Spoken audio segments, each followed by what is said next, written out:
Hey guys, so today's video is about Trisha Paytas and H3. So it's actually kind of part 2 unofficially. It's like an unofficial series that I did. Unofficial duo. So my last H3 Trisha Paytas video was regarding kind of their wedding and obviously like Trish and Moses got married and the drama to do with that. But there was really not that much drama until things happened. Things, you know, progressed. And here we are. So this is basically part 2 of all the updates since the wedding. And before we get into the video, social media in description, like, comment, subscribe, hit that bell. So today's video is very kindly sponsored by Casetify. I've been protecting my phone cases for a year now, and since then, no accidents, no crackage, nothing. So if you guys want the same level of protection as me, you can go on casetify.com/Angelika Oles and you'll get 15% off your new favorite phone cases. So more about Casetify now. You can obviously customize them however you want. They come in matte, sheer, clear, shiny. You can get monograms, custom writing on them in any way you like, any font you like, any color you like. It's honestly up to you what your phone case looks like, but it will still protect you the same way. Doesn't matter what style you go for. Casetify phone cases are antimicrobial, which means they eliminate 99% of bacteria, which is amazing. All impact and ultra impact cases are made of 65% recycled material, which is just super like eco-friendly, sustainable. I just love to hear it. Casetify actually have new mirror options. The cases come in 4 colors, which is classic silver, bronze, black, and the latest edition, which is a silver case with the new silver Casetify camera ring. They're also MagSafe compatible. They have drop protection up to 5 feet. They have a lifted camera ring, which offers ultimate protection. They're made of 50% recycled materials and they are sent to you in 100% recycled packaging. And they are still the slimmest and most protective phone case. So they're not like this bulky, ugly phone case that you just like hate to take out in public. It looks amazing, it's super slim, and it protects your phone. So the holidays are here if you're looking for any Secret Santa, stocking fillers, any presents for your friends and family that is cute, but also just very practical. I think a phone case like Casetify is an amazing gift. If someone gave me a Casetify phone case, I'd be really happy. They're really cute, they're really nice, they're like super personalized, so you can make them really like cute and custom and like special for someone. But then you give them the joy of protecting their super expensive phone, because phones are getting very expensive nowadays. So I just think it's a great gift all around. And if you go on casetify.com/Angelika Oles, you'll get 15% off. Let's just get into it. This all started with H3, so Ethan Klein, without Ela, did a soundbite of the year tournament 2021, and it was just about like, they'd pick 2 sound bites that they would use in the podcast. They do that thing where they clip sounds from other YouTubers or themselves, and then they will play during a podcast as like a reaction to something that the person is saying on the podcast. So they would pin 2 sounds against each other and then have the public vote live on which soundbite was the best. Does that make sense? So for example, a soundbite that they used was obviously the 5% thing. So when Trisha's sister did that TikTok with, she was like, oh my god, it's all about the 5%, and they'd pin that against a different sound and then see who the crowd votes for, and then that would win the soundbite of the year tournament.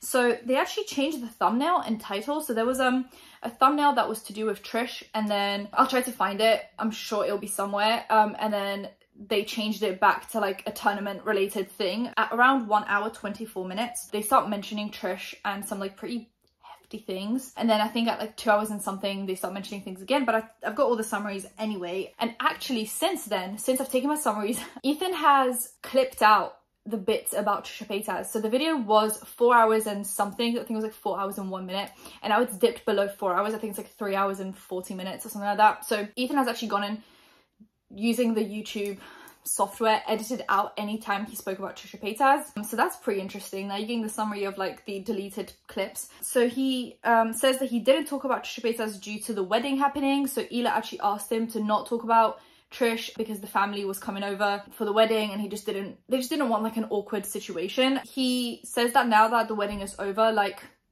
the mask is off, like he can talk about whatever he wants. Says that he's done with the fetishizing and anti-Semitism coming from Trisha Paytas, you know, and he posted this TikTok, I'll play it for you guys, which is in response to Trisha's TikTok. Hanukkah, Hanukkah, come light the menorah. So you say you couldn't finish your conversion classes, which tells me that you don't care enough about the culture to put in the actual work to do it the right way. And then you say that you just paid off a rabbi to just say you're Jewish, which is, first of all, a lie. No rabbi would do that. And second of all, anti-Semitic, because it just propagates the notion that Jews only care about money. And that's very serious. You know, the whole thing is just disgusting, frankly. And if you don't want me to stitch your anti-Semitic TikToks, then turn Stitch off. I don't want to hear you. about that. And the worst thing about all this is that there's people around you that know better. And he says it's disgusting that Trish said that they paid to be Jewish because they couldn't be asked to like finish the course and the lesson. So basically they just went and paid to be Jewish. And he's like, that's not a thing. And it actually perpetuates the stereotype that Jewish people are super greedy for money and they'll do anything for money, including make someone Jewish. He mentions the Hare Krishna situation where Trish renamed one of their channels to be Hare Trishna, which is just disgusting. Says that he's actually disappointed in Moses for enabling this because whenever Trish gets called out, they'll be like, well, my husband doesn't care and he, you know, would be offended because he's in the group of people that could be offended, but he's not. And it almost uses it as like a get out of jail free card. Says that because Trish and their sister are both influencers, he's allowed to talk about them however much he wants and he doesn't have to explain himself anymore. And now that he's not in contact with them and the wedding is done, he feels like he can talk about them just like he would about any other influencer. Very quickly, he mentions the OnlyFans situation where Trish and their sister and their mum did an OnlyFans video together in like a swimming pool, and mentions how disgusting that is. And then that leads into a different story, which is that Trish asked Moses to roleplay during intercourse as Moses' sister Ela. So like a sibling situation. I'm not going to go further into that, but I think it's disgusting. Apparently Moses said no, and he did tell Ethan about this. I'm hoping this isn't true, because if it is, then wow. Then we have, obviously, Ethan mentions the teacher thing. So I don't know if you guys remember, but there was a lot of speculation when Trish mentioned a certain crime being committed against them by a teacher in school, in middle school back in the day. And then a lot of people ended up digging into it and essentially finding a lot of evidence / proof that this wasn't true and that someone that is now deceased is being defamed and made out to be a criminal. And Ethan mentions it and basically kind of agrees with the fact that apparently this is a lie. Now I'm not going to go further into this because I just don't want to speculate on it anymore, but that was mentioned as well. And then obviously one of the sound bites is Trisha Paytas' sister being like, it's all about the 5%, and that wins heavily against the other sound bite that is being mentioned. So then that live stream ends, and 13 minutes after the live stream ends, Trisha Paytas has a video up that is 20 minutes long, which means Trish was watching the live stream while it was live, not like afterwards, and stopped watching it halfway through to then film a 20-minute plus video and then, you know, upload it, because it takes a while to, even if you're not editing a video, it takes a while to upload, process, post. Like that's probably like an hour process without editing to film 20 minutes and then post 20 minutes, get it all up, processed. It's like 1 to 2 hours depending on processing times, which means Trish like stopped watching the live stream probably halfway through and then just made the video based on what they watched during the live stream. So says that monetization is off for the video, just so that no one accuses them of doing this for money, and that Trish has people telling them to not film this video, but like they have to just speak out on it. Says that this ruined the happiest week of their life. Says that the videos on Trish and the subreddit constantly harasses and bullies them. Trish says that Ethan never talks about Trish in front of his wife and that he like waits for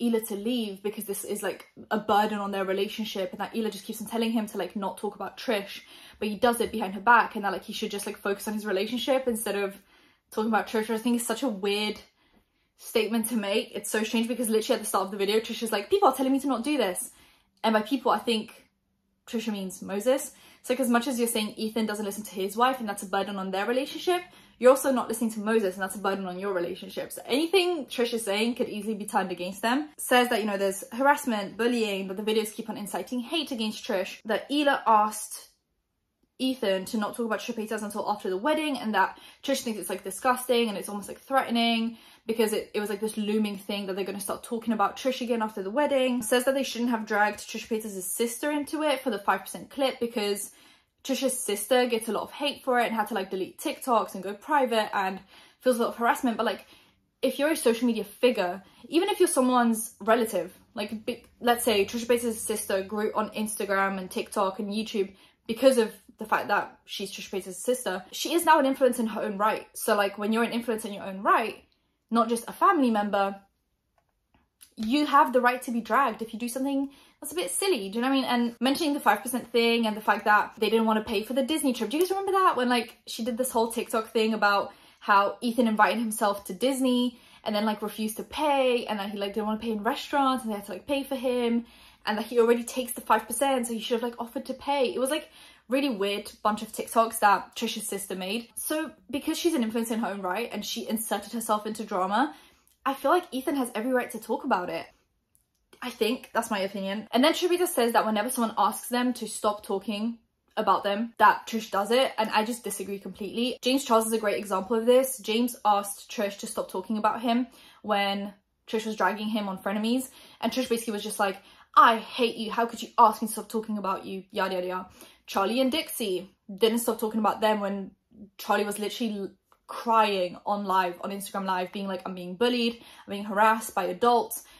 Trish never stopped. They continued on every frenemies episode being like, oh my god, Charlie's so bland, Charlie's so annoying, she's so privileged, all of this stuff, which, like, whatever your opinion is on Charlie, you can't say whenever someone asks me to stop talking about them, I do, because there is proof on the internet that you don't. So you can't expect the same from others at the end of the day. Even as much as I don't agree with the opposing side, whenever there was beef between Trish and Gabby, Gabby would ask Trish to stop, and then Trish never would. So like, even there, where like, I'm not biased, you know, against Trish or against Gabby, because they're both equally probably as bad in my opinion. Gabby would ask you to stop and you wouldn't stop.